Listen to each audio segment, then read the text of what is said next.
যুক্তরাষ্ট্রের বিশ্ববিদ্যালয়ে বিক্ষোভ, যে আশা দেখাচ্ছে নতুন প্রজন্ম। মঙ্গলবার সন্ধ্যায় কলাম্বিয়া বিশ্ববিদ্যালয়ের প্রধান নিউ ইয়র্ক পুলিশ বিভাগকে ডেকে পাঠান। তিনি পুলিশ ডাকেন বিশ্ববিদ্যালয়ের ভবনগুলো সহিংস উপায়ে খালি করে দিতে, যেখানে শিক্ষার্থীরা গাজায় গণহত্যা বন্ধের দাবিতে প্রতিবাদ করছিলেন।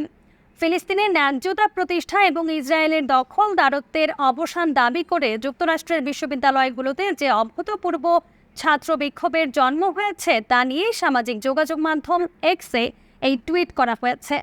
ছাত্র আন্দোলনের এই ঢেউ ছড়িয়ে পড়েছে আমেরিকার মর্যাদাপূর্ণ বিশ্ববিদ্যালয় Columbia, Brown, Yale, Harvard, Massachusetts Institute of Technology, New York University, University of Texas at Austin, UCLA সহ আরও বেশ কয়েকটি বিশ্ববিদ্যালয়ে।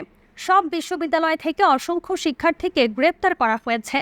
যুক্তরাষ্ট্রের প্রতিনিধি পরিষদের স্পিকার মাইক জনসন বিক্ষোভ দমাতে ন্যাশনাল গার্ড ডাকার পরামর্শ দিয়েছেন।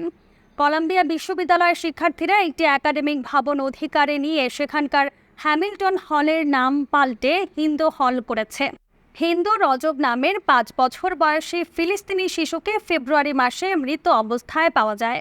2 সপ্তাহ আগে সাহায্যের জন্য আবেদন জানিয়েছিল আর ইসরায়েলি সেনাদের গোলাগুলির মধ্যে আটকা পড়েছিল।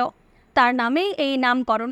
কলাম্বিয়া বিশ্ববিদ্যালয়ের হ্যামিল্টন হল সর্বশেষ এই ভবনটি শিক্ষার্থীরা নিজেদের নিয়ন্ত্রণে নিয়েছিল 1968 সালে, ভিয়েতনামের যুদ্ধের বিরোধিতা করে গড়ে ওঠা বিক্ষোভকালে।